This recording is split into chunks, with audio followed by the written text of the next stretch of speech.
അപ്പോഴേ തെരഞ്ഞെടുപ്പൊക്കെ കഴിഞ്ഞ് നമ്മളൊന്ന് ചില്ലായിട്ടിരിക്കുമ്പോഴാണ് സി പി എമ്മുകാർ പുതിയൊരു നുണബോംബുമായിട്ട് വന്നത്. അതുകൂടി നിർവീര്യമാക്കിയിട്ട് അങ്ങ് പോകാമെന്ന് വിചാരിച്ചു. തെരഞ്ഞെടുപ്പ് കഴിഞ്ഞിട്ട് റിലാക്സ്ഡ് ആയിട്ടിരിക്കുമ്പോഴാണ് എൻ്റെ ചില സുഹൃത്തുക്കൾ സി പി എമ്മിൻ്റെ കുറച്ച് സൈബർ ക്രിമി കീടങ്ങൾ അവർ ഫേസ്ബുക്കിൽ വളരെ ഓർഗനൈസ്ഡ് ആയിട്ടുള്ള ഒരു പ്രചരണം നടത്തുന്നതായിട്ട് എൻ്റെ ശ്രദ്ധയിൽപ്പെടുത്തിയത്.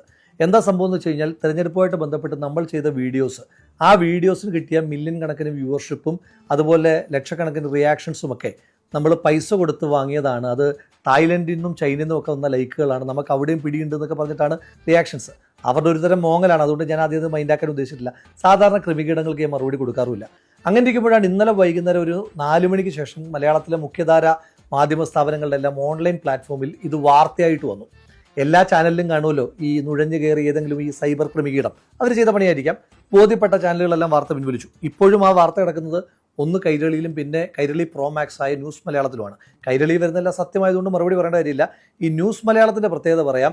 ഇത്തരത്തിൽ കൃത്രിമമായിട്ട് വ്യൂവർഷിപ്പ് ഉണ്ട് ഈ യൂട്യൂബിൽ എന്നതിൻ്റെ പേരിൽ യൂട്യൂബ് 2 ദിവസം ബാൻ ചെയ്ത ചാനലാണ് ഈ മാധ്യമ സ്ഥാപനം. അപ്പോൾ അതുകൊണ്ട് അവർക്ക് ഇതിനെപ്പറ്റിയൊക്കെ പറയാൻ നല്ല യോഗ്യതയുണ്ട്. അതൊക്കെ പോട്ടെ. അപ്പം നമ്മൾ തെരഞ്ഞെടുപ്പിൻ്റെ തൊട്ട് തലേ ദിവസം മറക്കരുത് നാളെ വോട്ട് ചെയ്യാൻ പോകുമ്പോൾ ഇക്കഴിഞ്ഞ 10 വർഷം എന്ന് പറഞ്ഞിട്ട് പിണറായി വിജയൻ സർക്കാരിൻ്റെ 10 വർഷത്തെ ദുരിത ജീവിതത്തെപ്പറ്റി ഓർമ്മപ്പെടുത്തിയ വീഡിയോ, അതിനകത്താണ് ഈ തായ്ലൻഡിൽ നിന്നും ചൈനയിൽ നിന്നും ഒക്കെ ആളുകൾ വന്നതെന്നാണ് ഇവർ അവകാശപ്പെടുന്നത്. നമുക്കത് നോക്കാം. 1,38,000 റിയാക്ഷൻസ് ലൈക്കായും കെയറായും ഹാർട്ടായും അതുപോലെ ലാഫിംഗ് ഇമോജിയായിട്ടും ഒക്കെ വന്നിട്ടുള്ളൊരു പോസ്റ്റാണ്. ആ പോസ്റ്റിനകത്ത് ലൈക്കിൻ്റെ പാർട്ട് നമ്മൾ എടുത്തു നോക്കുമ്പം വളരെ സ്വാഭാവികമാണ്. തെറ്റിദ്ധരിക്കരുത്, ഞാൻ ഈ സി പി എമ്മുകാരെ പോലെ ലൈക്ക് ഉണ്ടല്ലേ, ഇവരൊരു നുണബോംബിനെ നിർവീര്യമാക്കാൻ വേണ്ടി ഡീറ്റെയിൽസ് പറയുന്നേ ഉള്ളൂ. ലൈക്കിൻ്റെ പാർട്ടിൽ കുഴപ്പമില്ല, അതിൻ്റെ ആ ലവ് റിയാക്ഷൻ്റെ പാർട്ടിൽ കുഴപ്പമില്ല, ലാഫിംഗ് റിയാക്ഷൻ്റെ പാർട്ടിലും വലിയ കുഴപ്പമൊന്നുമില്ല. സി പി എമ്മുകാരുടെ കുറച്ച് ഫേക്ക് ഐ ഡീസ് ഉണ്ട്, അത് പോട്ടെ, സാരമില്ല. പക്ഷേ കെയറിലേക്ക് വരുമ്പോൾ മാത്രം ഉണ്ടല്ലോ കുറച്ചധികം കെയറേട്ടന്മാർ തായ്ലൻഡിൽ നിന്നും ചൈനയിൽ നിന്നൊക്കെ വന്നിട്ടുണ്ട്. ഹൊസ്റൈന, വാലി ഗേബെ, പിന്നെ റുസ്താം സബോ, ഫെലിക്സ് ജീൻ, റാമൻ ഡ്രേസ്. ആരാ ആരാ ആരാ ഇവരൊക്കെ? എനിക്കും അറിയില്ല. അപ്പോൾ ഞാൻ നോക്കുമ്പോൾ നോട്ടിഫിക്കേഷൻസ് എടുത്ത് നോക്കുമ്പോൾ ഏതാണ്ട് ഒരേ സമയത്താണ് ഈ റിയാക്ഷൻസ് എല്ലാം വന്നത്. അപ്പോൾ ഒരു സംശയം തോന്നിയിട്ട് ഞാൻ തൊട്ട് താഴത്തെ പോസ്റ്റ് നോക്കി. അതിനകത്ത് റിയാക്ഷൻസ് ഒക്കെ നോക്കുമ്പം ഇവരവിടെ ഇല്ല. അതിന് തൊട്ട് താഴത്തെ പോസ്റ്റ് എടുത്ത് നോക്കി, ശ്രീമതി ശോഭാ സുരേന്ദ്രൻ പണം കൊടുത്തതുമായിട്ട് ബന്ധപ്പെട്ട പോസ്റ്റും, അവിടെയും ഈ ചങ്ങാതിമാരില്ല. അതിന് താഴെ സി പി എമ്മാർ സ്വർണ്ണം കെട്ടതിനെ പറ്റി എഴുതി പോസ്റ്റ് ഇട്ടു. ആ പോസ്റ്റിനകത്ത് ഈ ചങ്ങാതിമാരും വന്നില്ല. അതിന് താഴെ വയനാട് ഫണ്ട് കളക്ഷനെ പറ്റി പോസ്റ്റ് ഉണ്ട്, ഇരുണ്ട കാലത്തെ പറ്റി പോസ്റ്റ് ഉണ്ട്, നമ്മുടെ ഈസ്റ്റർ ആശംസയുണ്ട്, പിന്നെ വയനാട് ഫണ്ട് കളക്ഷൻ സർക്കാർ അടിച്ചു മാറ്റിയതിനെ പറ്റി പിന്നെയും പോസ്റ്റുകളുണ്ട്, പിന്നെ SDPI CPM ധാരണയെ പറ്റി പോസ്റ്റ് ഉണ്ട്. ഈ പോസ്റ്റുകളിലൊന്നും പോട്ടെ, ഏറ്റവും റിയാക്ഷൻസ് ഉണ്ടായ 2,15,000 ആളുകൾ റിയാക്ട് ചെയ്യുകയും ഏതാണ്ട് 42 ലക്ഷം ആളുകൾ കാണുകയും ചെയ്ത പോസ്റ്റ് എടുത്ത് ഞാൻ വളരെ വിശദമായിട്ട് നോക്കി. അവിടെ നമ്മുടെ ഈ ചൈനക്കാരും തായ്ലൻഡുകാരും ഒന്നും വന്നില്ല. അവർക്കെന്തേ അങ്ങോട്ടേക്ക് മാത്രം വിസ കിട്ടിയില്ല എന്നാണോ? അപ്പോൾ ഒറ്റ പോസ്റ്റ് മാത്രമേ വന്നിട്ടുള്ളൂ. അപ്പോൾ കാര്യം നിങ്ങൾക്ക് മനസ്സിലായില്ലേ? അപ്പോൾ സി പി എമ്മുകാർ ഏതൊക്കെയോ ഗ്രൂപ്പുകളിലേക്ക് ഇത് പ്രചരിപ്പിച്ചിട്ട് അപ്പോൾ അവർ വളരെ കൃത്രിമമായിട്ട് നമ്മളെ ഡിസ്ക്രെഡിറ്റ് ചെയ്യുക. സി പി എമ്മിൻ്റെ ഒരു പ്രധാനപ്പെട്ട പ്രചരണ രീതിയാണ് ഡിസ്ക്രെഡിറ്റ് ചെയ്യുക. പറയുന്ന ആളെ ഡിസ്ക്രെഡിറ്റ് ചെയ്താൽ പറയുന്ന കാര്യത്തിൻ്റെ ആശയത്തിൻ്റെ ഒരു കാമ്പ് പോകുമെന്നാണ് ഇവർ വിചാരിക്കുന്നത്. നിങ്ങൾ ഓർക്കുന്നില്ലേ, നമ്മുടെ ശ്രീ രമേശ് ചെന്നിത്തല ഇവരൊരു കാലം മുഴുവൻ സംഘിച്ചാപ്പ കുത്തുകയായിരുന്നു. ശ്രീ രമേശ് ചെന്നിത്തല എപ്പോഴെങ്കിലും സംഘപരിവാറിനോടൊരു മൃദു സമീപനമെങ്കിലും കാണിച്ചിട്ടുള്ള ഒരാളല്ല. എന്തിനാണെന്ന് ചോദിച്ചാൽ ശ്രീ രമേശ് ചെന്നിത്തലയുടെ ഏറ്റവും വലിയ കരുത്ത് അദ്ദേഹത്തിൻ്റെ സെക്കുലർ ഡൊമൈനാണ്, സ്റ്റേറ്റസ് ആണ്. അതിനെ ദുർബലപ്പെടുത്തുക എന്ന് പറയുന്നത് പോലെ തന്നെയാണ് നമ്മൾ തെരഞ്ഞെടുപ്പ് കാലത്ത് ചെയ്ത വീഡിയോസിന് വലിയ വ്യൂവർഷിപ്പ് കിട്ടിയപ്പോൾ ഇത് അങ്ങനെയൊന്നുമല്ല, നാട്ടുകാരല്ല കണ്ടത്, ചൈനക്കാരും തായ്ലൻഡുകാരുമാണ് കണ്ടതെന്ന് വരുത്തി തീർക്കാൻ വേണ്ടിയിട്ടുള്ളൊരു ബോധപൂർവമായ ശ്രമമാണ്.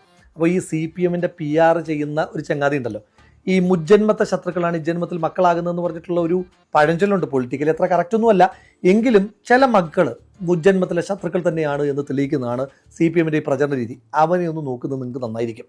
അപ്പോൾ ഇനി ആ ചങ്ങാതിയോട് പറയുന്നത്, സി പി എമ്മുകാർ എന്തായാലും പ്രചരണം നടത്താൻ കുറച്ച് പൈസ തന്നല്ലേ, അങ്ങനെയാണെങ്കിൽ ഈ പരിപാടി എല്ലാ പോസ്റ്റിലും ചെയ്താലേ ഇതിന് കുറച്ചും കൂടെ വിശ്വാസ്യത ഉണ്ടാകൂ. ഇത് ഒറ്റ പോസ്റ്റ് മാത്രം ചെയ്ത് കഴിഞ്ഞാൽ എനിക്ക് ഇതുപോലെ വന്നിരുന്നിട്ട് നിങ്ങളുടെ നുണബോംബിനെ വളരെ പെട്ടെന്ന് തന്നെ നിർവീര്യമാക്കാൻ കഴിയില്ലേ? ഇനിയും ഇത് ഞാൻ കാശ് കൊടുത്ത് ചെയ്തതാണെങ്കിൽ ഈ പോസ്റ്റുകളുടെയൊക്കെ ഇൻസൈറ്റ് ഞാൻ കാണിക്കാം. അത്രയൊന്നും ഡീറ്റെയിലേക്ക് പോകേണ്ട കാര്യമില്ല, കാരണം ഇത് നാട്ടിലെ ജനങ്ങൾ കണ്ടിട്ടുണ്ട്. അതെൻ്റെ മിടുക്കൊന്നുമല്ല, നിങ്ങളുടെ സർക്കാരിൻ്റെ കൊള്ളരുതായ്മയെപ്പറ്റി ജനങ്ങൾക്ക് ബോധ്യമുള്ളത് കൊണ്ട് അവർ കണ്ടതാണ്. അത് നിങ്ങൾക്ക് ഇപ്പോഴും അംഗീകരിക്കാൻ കഴിയാത്തത് നിങ്ങളുടെ മാത്രം കുഴപ്പമാണ്. അത് പോട്ടെ. ഇനി നിങ്ങളുടെ അവകാശവാദം എന്താണ്? ഈ കെയർ ഇമോജിയിൽ വന്ന ഈ തായ്ലൻഡുകാരും ഈ മലേഷ്യക്കാരും ഈ ചൈനക്കാരും ഒക്കെ ഞാൻ പൈസ കൊടുത്ത് വാങ്ങിയതാണ്, ഇത് വയനാട് ഫണ്ട് വെട്ടിച്ചതാണെന്ന് പറയുന്നത്. അതുമായി ബന്ധപ്പെട്ട് ചലഞ്ച് പറയാം. വയനാട് ഫണ്ട് കളക്ഷനുമായിട്ട് ബന്ധപ്പെട്ട് ഞാനോ യൂത്ത് കോൺഗ്രസോ ഒരുപാടൊന്നും വേണ്ട, ഒരു ചില്ലി കാശ് വക മാറ്റിയെന്ന് തെളിയിച്ചാൽ കടം വാങ്ങിയിട്ടായാലും ഒന്നും നോക്കണ്ട, 1 കോടി രൂപ അത് തെളിയിക്കുന്നതാക്കി തരും. ഞാൻ കാശ് കൊടുത്തിട്ട് ലൈക്ക് വാങ്ങിയതാണെന്ന് പറയുന്ന സി പി എമ്മിൻ്റെ സൈബർ ക്രിമികീടങ്ങൾക്ക് ഞാൻ ഒരാളെ പരിചയപ്പെടുത്താം. വൺ മിസ്റ്റർ പിണറായി വിജയൻ കേരളത്തിൻ്റെ കുറച്ച് ദിവസത്തെ കൊണ്ടുള്ള മുഖ്യമന്ത്രിയാണ്. അദ്ദേഹം കേരളത്തിൽ വോട്ട് ചെയ്ത വോട്ടർമാർക്ക് നന്ദി പറഞ്ഞുകൊണ്ടുള്ളൊരു പോസ്റ്റ് ഉണ്ട്. അതിൻ്റെ കെയർ സെക്ഷനിലേക്ക് ഞാൻ എടുത്തു നോക്കി. നുവാൻ ഹ്വാങ്, മസ്വാ എംബാലി, ക്വാൻ നുഹു, ക്വാച്ച് വാൻ, റഹീം ഖ്വാൻ, ഇവരൊക്കെ നമ്മുടെ പയ്യോളി ഏരിയ കമ്മിറ്റിയിലെ സഹാക്കന്മാരായിരിക്കും. പിന്നുണ്ട് മെഷാക് സമാരോ, റാൻ, നയിം ജി, സെൽസിക്കി, ഇവരൊക്കെ നമ്മുടെ മയ്യിൽ സഹാക്കന്മാരായതുകൊണ്ട് കുഴപ്പമില്ല. ദേ ചൈനക്കാർ, ദേ തായ്ലൻഡുകാർ. ഓ, മൂപ്പര് പിന്നെ വിശ്വ കമ്മ്യൂണിസ്റ്റ് ആണല്ലോ. ലോകമാകെ കമ്മ്യൂണിസം ശോഭിച്ചിടാൻ കാരണഭൂതനായിട്ടുള്ള മനുഷ്യനായതുകൊണ്ട് ചൈനയിൽ നിന്നും തായ്ലൻഡിൽ നിന്നും കൊറിയയിൽ നിന്നും ഒക്കെ ലൈക്ക് വരുന്നതിനകത്ത് നമുക്ക് അത്ഭുതപ്പെടാനില്ല. അതൊക്കെ പോട്ടെ. അപ്പം കാശ് കൊടുത്തിട്ടാണ് ഈ ലൈക്ക് വാങ്ങുന്നതെങ്കിൽ പിണറായി വിജയൻ ഈ ലൈക്കൊക്കെ വാങ്ങിയത് എവിടുന്നാണ്? വയനാട്ടിലെ പാവപ്പെട്ട മനുഷ്യന്മാരുടെ പൈസ വെട്ടിച്ചിട്ടുള്ള പണം, ആ പണം എടുത്തിട്ടല്ലേ ലൈക്ക് വാങ്ങിയത്? അതോ സാധാരണക്കാരായ മനുഷ്യന്മാരെ PR-ന് പേര് പറ്റിച്ചിട്ടുണ്ടാക്കിയ പൈസയോ? എന്തായാലും മറുപടി പറയേണ്ടി വരും. CPM-ന്റെ സൈബർ ക്രിമികീടങ്ങളെ വെല്ലുവിളിക്കുകയാണ്. ആർജവം ഉണ്ടെങ്കിൽ ഞാൻ ഇതുവരെ എഴുതിയ ഏതെങ്കിലും ഒരു പോസ്റ്റോ ഇതുവരെ ചെയ്ത ഏതെങ്കിലും ഒരു വീഡിയോയോ പെയ്ഡ് PR വർക്ക് നടത്തിയിട്ടുണ്ട് എന്ന് നിങ്ങൾ തെളിയിച്ച് കാണിക്കുക. അപ്പോൾ ഇനിയും നീ വരില്ലേ ഇതുവഴി കൊറിയയിൽ നിന്നുള്ള ഫേക്ക് ഐഡികളെ മേയിച്ചുകൊണ്ട്?